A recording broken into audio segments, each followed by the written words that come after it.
Today on Hot Rod Unlimited, we're taking a ride in an award-winning show car.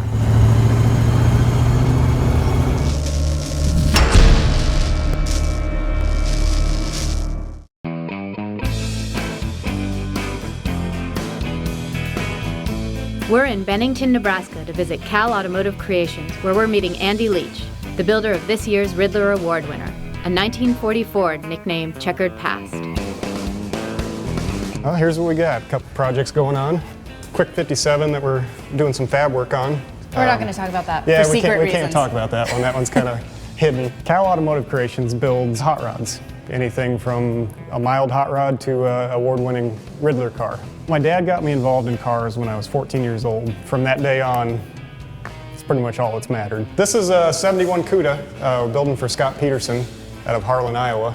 I like this car already. I love this car. I wish it was mine. Would you say this is sort of a pro touring build? Yeah, definitely. Is he going to drive it? He's going to abuse it, which is cool. In 2003, I went to work for Troy Trepanier, Rad Rides by Troy. I was there till 2008, when I decided to move back to Omaha, Nebraska, because that's home, it's where family is. Had a welding job for about 2.5, 3 years, something like that. In that time period is when I met Ron Cizek and started working on his 40 Ford Checkered Past. A couple months went by and we kind of talked about starting a hot rod shop. It's kind of how I got to where I am right now. This is a 33 Ford we're doing for a guy here in Omaha, Ron Cizek. The nose has been stretched, the grill's been laid back, so we made a new hood and made it where it fits pretty decent. Got a little bit of gapping to do with it yet, but it's easier just to make a new one than to cut stuff up at times.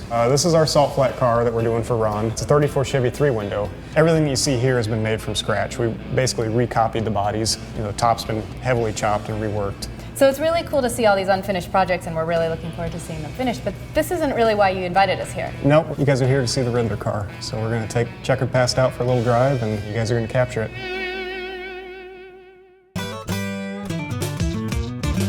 That's a pretty car. Thanks. This was once bare metal in that shop, just like the other cars we were looking at. It started on the frame table. It started with just the frame and the body and tire sizes so we could pick the ride height that we wanted and just started building around all that. For people who don't know, this is a 40 Ford. It won the Ridler Award at the Detroit Autorama this year, and that's a big deal. The Ridler Award is an award given to a brand new car that's never been seen, and it's the most prestigious hot rod award out there. The judging is very picky. I mean, it's right down to gaps and panel to panel and fitment, and they pick the cars apart. So it's kind of a stressful weekend. They literally tell you what's wrong with the car. This is the first car out of the shop, and we're making this impact right away. So it ended up winning the Ridler, and that whole weekend's just a blur to me. I wish I could remember more of it. Customizers spend hundreds of thousands, sometimes even millions of dollars to build cars to compete for this prestigious title. Judging is very strict, and while the cars do need to start and run, few Ridler cars ever see any street miles.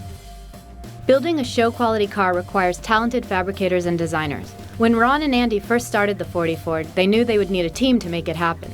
I was fortunate enough to find Eric Hansen.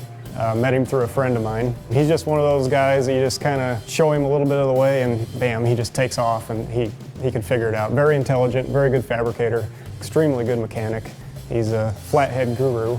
He loves his flatheads. And Bob Thrash is also working for me. Bob and I work together at Troy's.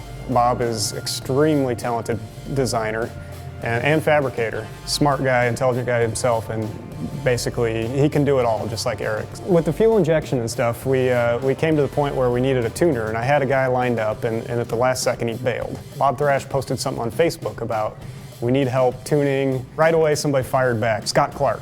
And we're like, where's he at? How do we get him here? Whatever. Lo and behold, he's right here in Council Bluffs, which is 10 minutes from here. So it worked out great, and Scott came in, and yeah, he made it look like he didn't even have to try to make it run. It was pretty impressive. He's going to be a part of the team on every project that we do. Charlie Hutton did the body and paint on the car. Everybody knows Charlie Hutton from the Boyd show, American Hot Rod. He's the real deal. He shut his shop down just for the 40. For crunch time. Another person that worked on the car is TJ Zesson. He did a lot of machining. He owns Atomic Machine. He machines parts out of his garage. He's the one that did the wheels, the steering wheel, the trim, the headlights, most of the pieces on the car.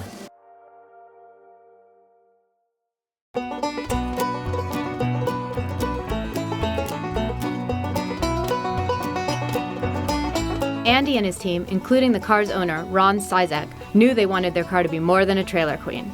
We built this car to compete for the Ridler and also drive, so it's kind of a little different than some of the other Ridler cars. Basically, we started with the 40 Ford coupe body and got the stance that we wanted.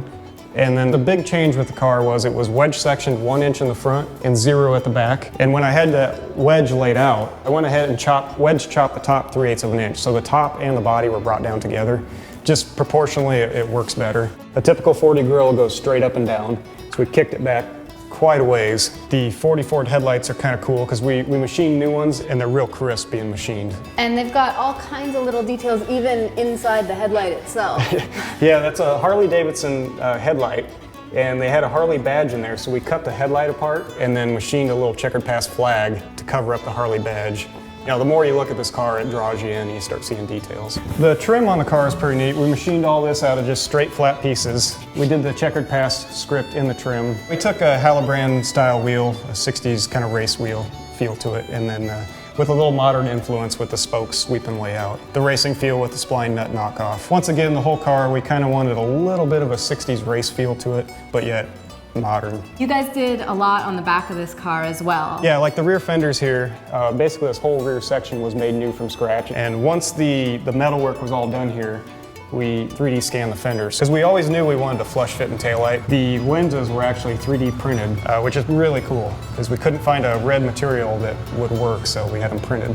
Let's have a look at the inside. Okay. We knew we kind of wanted this kind of caramel color in the car. And one day my dog, the shop dog Racer, was walking by the car and lo and behold, this is the color he is. So we were like, that's it, that's the color we're gonna use. So we stayed in that family and picked 3 or 4 different colors and used them throughout the interior. We made a new dash that resembles a 44 dash. But once again, it's kind of moved around a little bit. And then the gauges are super cool. Yeah, we had classic instruments make the gauges. We wanted kind of the 40 look. When the power is on the car, the needles come together to form that V8, which is really cool. All right, before we take the car out, I want to see what powers this thing. So can we see under the hood? Yeah, let's check it out. Okay, so that's a flathead, and it's not exactly what you'd expect to see in this car. Most of the time, people put a small block Chevy or something in, right? With the history of the car and everything, it always ran a flathead, so it just felt right to keep the flathead. The car runs unbelievable with fuel injection, and even with the blown flathead, and you'll hear it, the car just sounds amazing. It's a race car. So I'm convinced it's a beautiful show car, but you swear up and down that it's going to be fun on the road too, and I am dying to get out there. Well, so let's go take it out. Let's go try it out.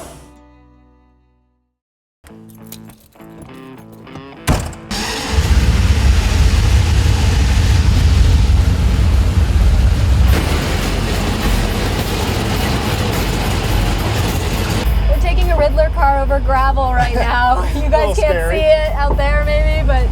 We're all right. So you told you we're going to drive it. You built it once, you can do it again, right?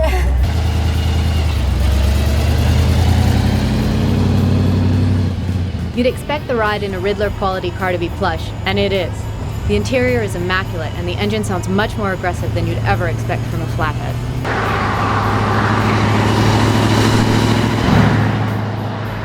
Bennington is a pretty small town, but Andy said the car scene was happening. We decided to swing by the local Cubby's gas station, where the enthusiast community meets once a month, and see what the locals thought of the Checkered Past. Riding in the Ridler car is a little like being in a parade. People wave and smile at you when you go by. We'd barely parked before the car was completely surrounded. While Andy answered questions about the Ridler car, we scoped out the show. Not a bad turnout.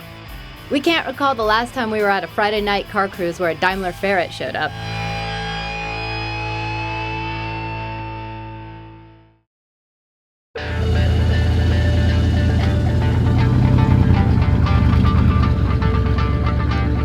One of the best things about meeting Andy, Ron, and the Checkered Past build team was getting a chance to really see the work that goes into a show-quality car. The attention to detail is amazing, and getting to see it on the road when most people will only ever see it in a static show, well, it's quite the honor. Andy and Ron are taking Checkered Past on the road this year, so keep an eye out for it at a show near you, or maybe you'll even see it driving by.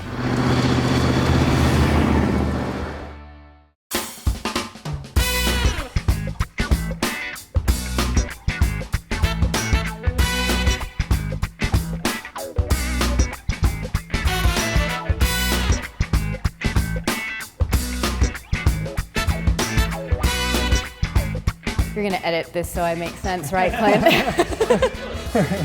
I found a puppy. I mean, I'm here to look at cars.